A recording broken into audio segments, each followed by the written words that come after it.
Salam saudara-saudaraku, kembali lagi bersama saya Evangelis Eti Sinurat.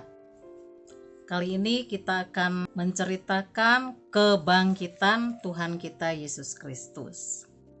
Seperti yang sudah kita ketahui, Tuhan Yesus Kristus itu memakai tubuh manusia hanya kurang lebih 33,5 tahun saja. Setelah ia selesai mengadakan penyucian dosa, pada hari yang ketiga ia bangkit, tepat seperti yang ia katakan. Karena ia sendiri sudah mengatakannya sampai berulang-ulang, sampai 4 kali kepada murid-muridnya, tapi murid-muridnya itu masih belum terbuka pikirannya, ya, masih terselubung. Sampai nanti setelah Yesus bangkit, mereka baru pikirannya terbuka, diingatkan oleh Roh Kudus. Kita lihat Matius 16 ayat 21. Tuhan Yesus sendiri mengatakan bahwa ia harus pergi ke Yerusalem dan menanggung banyak penderitaan dari pihak tua-tua, imam-imam kepala, ahli-ahli Taurat, lalu dibunuh dan dibangkitkan pada hari yang ketiga. Itu Yesus yang berbicara. Yang kedua kalinya Matius 17, ia berkata pada muridnya, Anak manusia akan diserahkan ke dalam tangan manusia dan mereka akan membunuh dia, dan pada hari ketiga ia akan dibangkitkan. Waktu mendengar itu, murid-murid memang hatinya tuh sedih gitu ya, tapi belum mengerti, jadi udah berlalu begitu saja. Pemberitahuan yang ketiga ada di Matius 20 ayat 18-19. Sekarang kita pergi ke Yerusalem dan anak manusia akan diserahkan pada imam-imam kepala dan ahli-ahli Taurat, dan mereka akan menjatuhkan dia hukuman mati. Dan mereka akan menyerahkan dia kepada bangsa-bangsa yang tidak mengenal Allah, supaya ia diolok-olokkan, disesah, dan disalibkan, dan pada hari ketiga ia akan dibangkitkan. Lalu Yesus berkata lagi keempat kalinya di Matius pasal 26 ayat 2, Kamu tahu bahwa 2 hari lagi akan dirayakan Paskah, maka anak manusia akan diserahkan untuk disalibkan. Oh Tuhan Yesus ya. Nah itulah, ada berita di luar sana yang mengatakan yang disalib itu bukan Tuhan Yesus. Masa katanya Tuhan disalib? Nah sekali lagi ya, saya tegaskan, yang disalib itu bukan ketuhanannya, tapi yang disalib itu adalah tubuh Yesus Kristus itu sendiri. Allah datang menjadi manusia untuk mengenakan tubuh manusia, karena tubuh manusia itu kan ada darah. Di dalam darah itu adalah nyawa adalah darah gitu ya. Darah yang suci, kudus, tak bercacat celah hanya ada di dalam tubuh Yesus Kristus itu sendiri.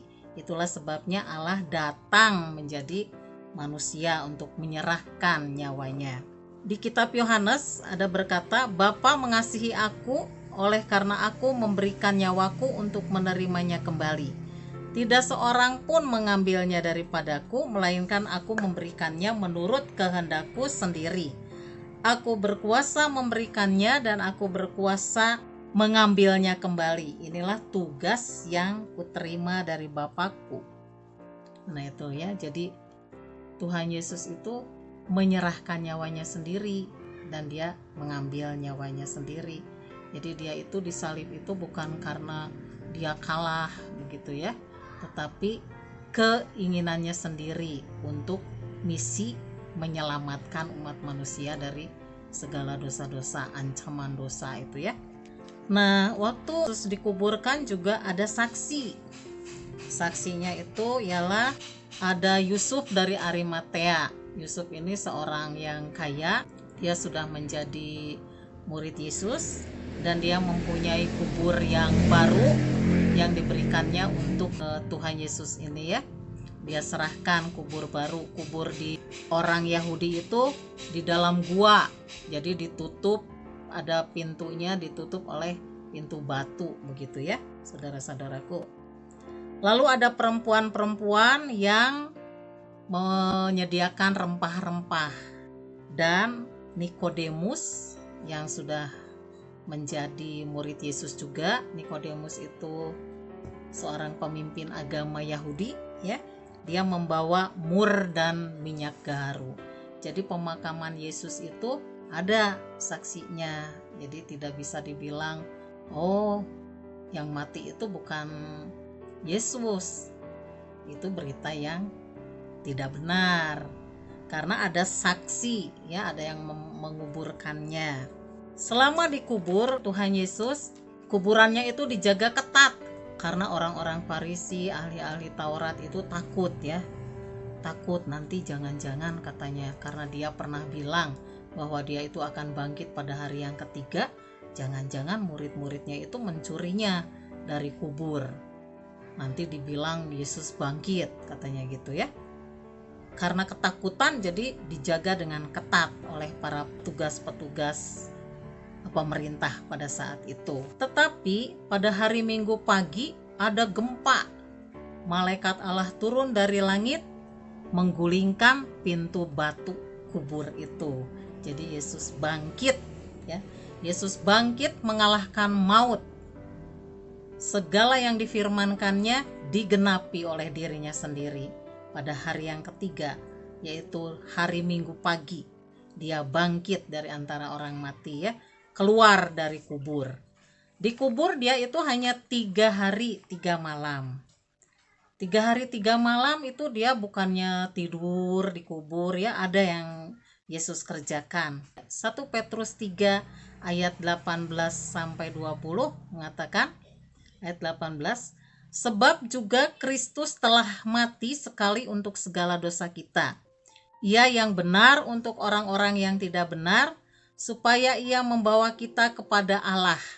Ia yang telah dibunuh dalam keadaannya sebagai manusia, tetapi yang telah dibangkitkan menurut roh. Dan di dalam roh itu juga, ia pergi memberitakan Injil kepada roh yang di dalam penjara, yaitu kepada roh-roh mereka yang dahulu pada waktu Nuh tidak taat kepada Allah. Ketika Allah tetap menanti dengan sabar waktu Nuh sedang mempersiapkan bahteranya, di mana hanya sedikit yaitu 8 orang yang diselamatkan. Nah, jadi roh-roh yang pada waktu zaman Nuh itu tidak taat ya, orang-orang yang tidak taat, tidak mau percaya, nah sama Yesus itu mendatangi mereka. Yesus itu mendeklarasikan dirinya bahwa dirinya sudah menang melawan maut, bahwa inilah dirinya yang diberitakan oleh Nuh kepada mereka.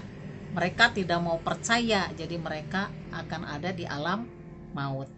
Nah, Yesus mendeklarasikan dirinya bahwa dia sudah menang mengalahkan maut. Puji Tuhan, haleluya.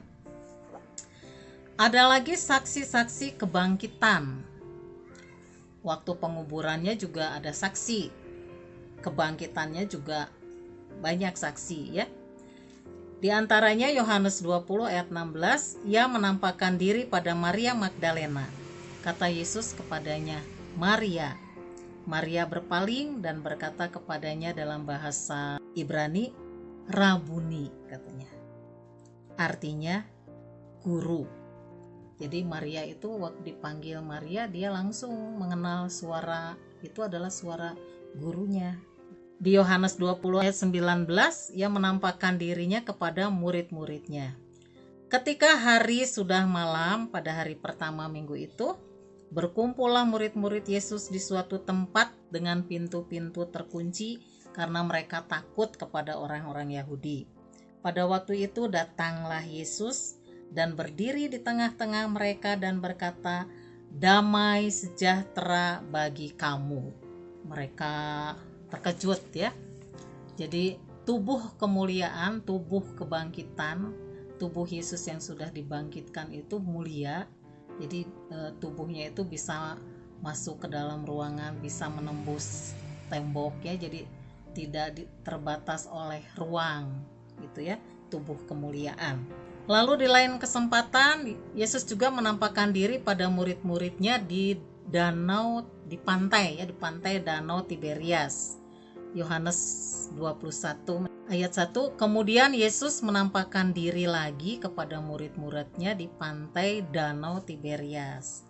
Pada saat itu murid-murid mungkin ya, karena Yesus sudah bangkit, mereka enggak melihat Yesus tidak bersama-sama setiap hari lagi. Jadi kembalilah beberapa murid ini memancing lagi, karena mereka tuh, beberapa orang dari mereka sebagai nelayan. Lalu murid-murid menangkap ikan, tapi semalam-malaman tidak berhasil. Yesus datang pada mereka, kata Yesus, "Hei anak-anak, adakah kamu mempunyai lauk pauk?" Mereka menjawab, "Tidak."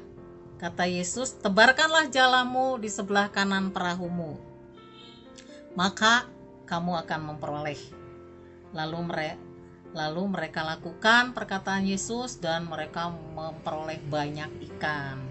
Singkat cerita ya, lalu mereka makan bersama-sama. Jadi tubuh kemuliaan itu bisa makan, bisa tidak.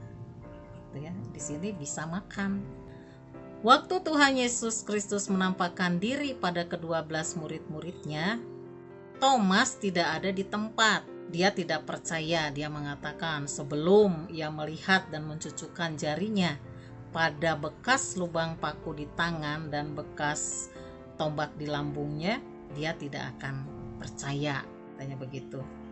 Di Yohanes 20 ayat 26 sampai 29 mengatakan ya, 8 hari kemudian murid-murid Yesus berada kembali dalam rumah itu dan Thomas bersama-sama mereka. Sementara pintu terkunci, Yesus datang dan ia berdiri di tengah-tengah mereka dan berkata, "Damai sejahtera bagi kamu." Kemudian ia berkata pada Thomas, "Taruhlah jarimu di sini dan lihatlah tanganku. Ulurkanlah tanganmu dan cucukkan ke dalam lambungku, dan jangan engkau tidak percaya lagi, melainkan percayalah."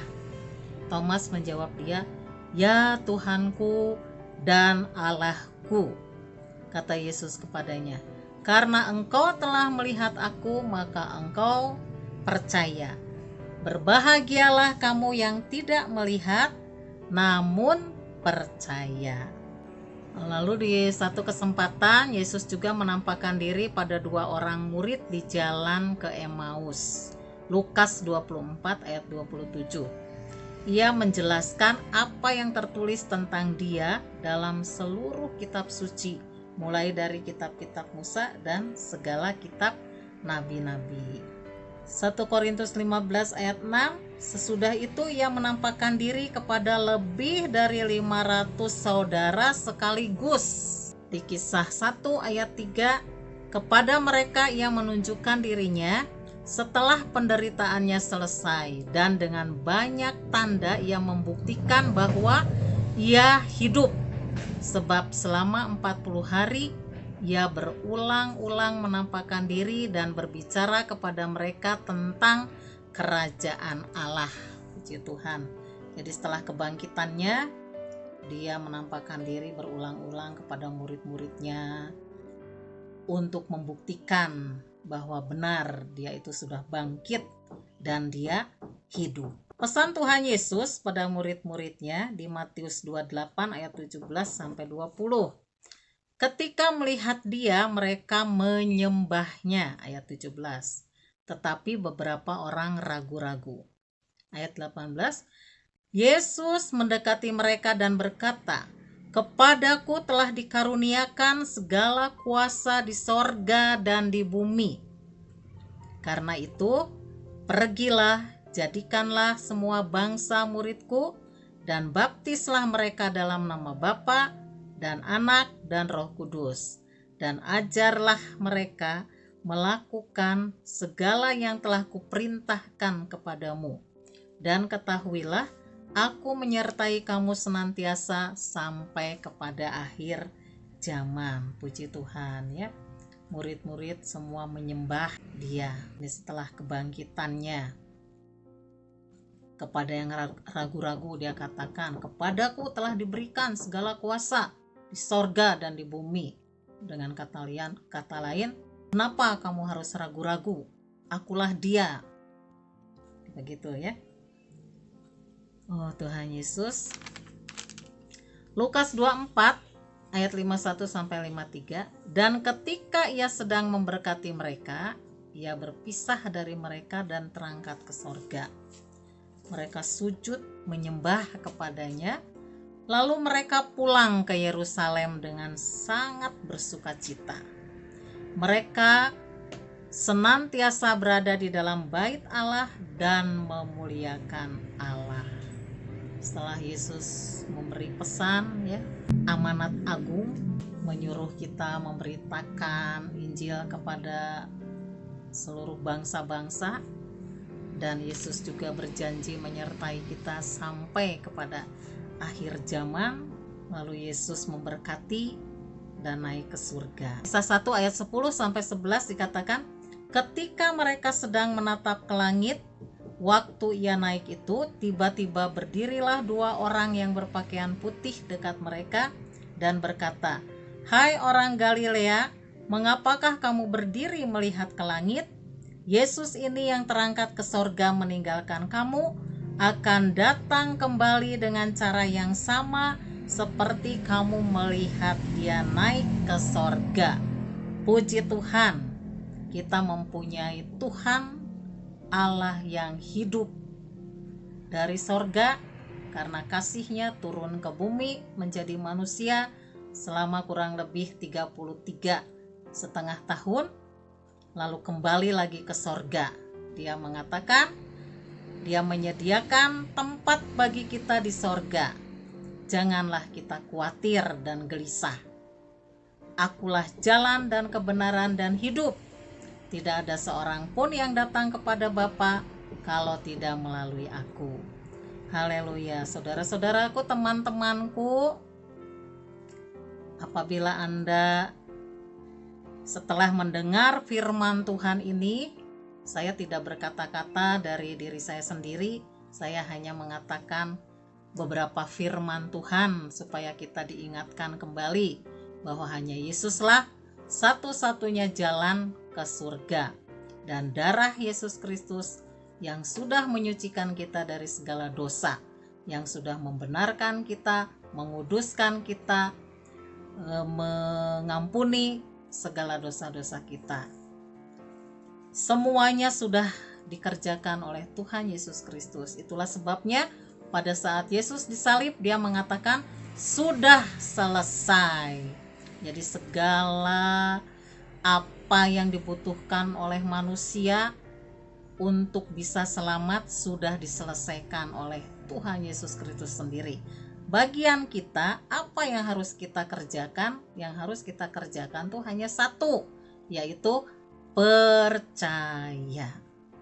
Teman-teman, apabila setelah mendengar firman ini Anda ingin percaya atau Anda sudah percaya, Anda perlu mengundang Roh Tuhan tinggal di dalam hati Anda, menjadi Tuhan dan Juru Selamat Anda pribadi.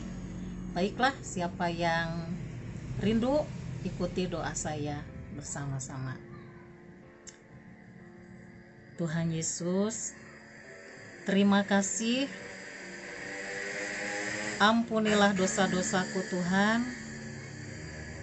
Terpujilah Engkau Tuhan, Engkau yang sudah menanggung segala dosaku Tuhan, segala kutuk dan segala kelemahanku ya Tuhan, di kayu salib Tuhan Yesus. Terima kasih Tuhan, aku percaya kepadamu Tuhan Yesus.